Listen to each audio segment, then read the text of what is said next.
जौहर university एक बार फिर विवादों में है और इस बार का विवाद है कि 15 दिनों के अंदर अवैध बने जो कंस्ट्रक्शन है, जो बिल्डिंग्स हैं, उसे खाली कराया जाए। और इस पूरे मसले पर बात करने के लिए रामपुर के डीएम अजय कुमार द्विवेदी हमारे साथ बात करने के लिए। सर, आप लोगों ने जौहर यूनिवर्सिटी को नोटिस जारी किया है कि 15 दिनों के अंदर वो या तो खाली कर लें या फिर 16वें दिन वहाँ पर बुलडोजर की कार्रवाई चलेगी।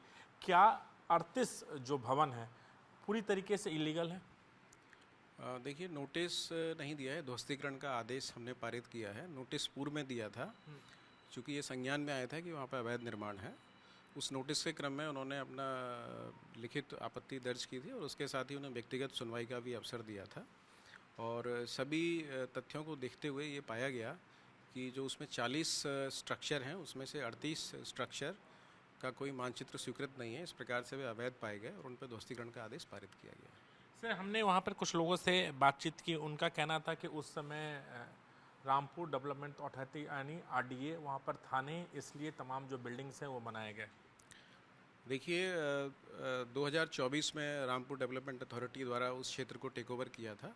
उससे पहले वहाँ पे जो कंट्रोलिंग अथॉरिटी थी, जिसका जुरिस्डिक्शन था, वो जिला पंचायत रामपुर था और उन्हें तत्समय जिला पंचायत रामपुर से मानचित्र स्वीकृत कराना चाहिए था। और इस नियम कानून की उन्हें जानकारी भी थी, क्योंकि 2 भवनों का मानचित्र उन्होंने जिला पंचायत से स्वीकृत भी कराया है।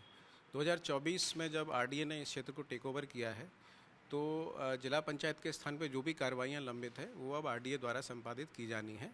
चूँकि ये भवन जो है बिना मानचित्र के अवैध पाए गए थे, इसलिए अब इस पर कार्रवाई आरडीए के द्वारा की जा रही है।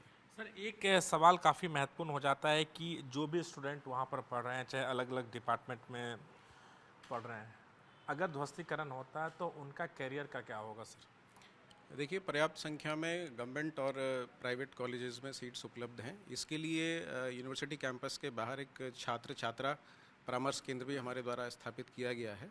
उसमें उच्च शिक्षा और माध्यमिक शिक्षा के अधिकारी और कर्मचारियों को लगाया गया है। वो छात्रों की काउंसलिंग भी करेंगे और उन्हें जो अवेलेबल ऑप्शंस हैं उनसे अवगत कराएंगे।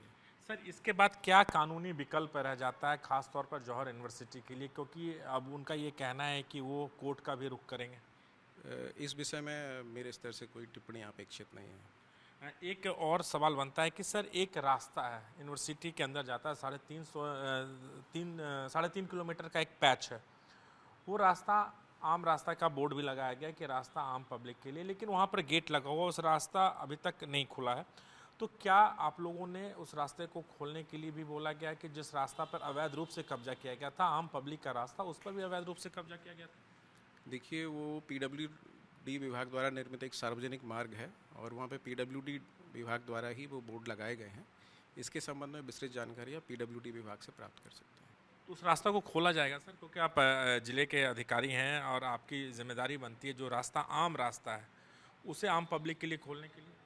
इसमें देखिए, जैसा मैंने आपको बताया, पीडब्ल्यूडी विभाग की संपत्ति है और इस पर जो भी कार्रवाई है उनको करनी है। तो ये थे हमारे साथ बात करने के लिए डीएम रामपुर अजय कुमार द्विवेदी। साफ तौर पर कह रहे हैं कि यूनिवर्सिटी को ध्वस्तीकरण के आदेश दिए जा चुके हैं, 15 दिनों का टाइम दिया है, 15 दिनों के अंदर वो खुद ध्वस्तीकरण करें या फिर प्रशासन का बुलडोजर चलेगा। राजू राज, जी मीडिया, रामपुर।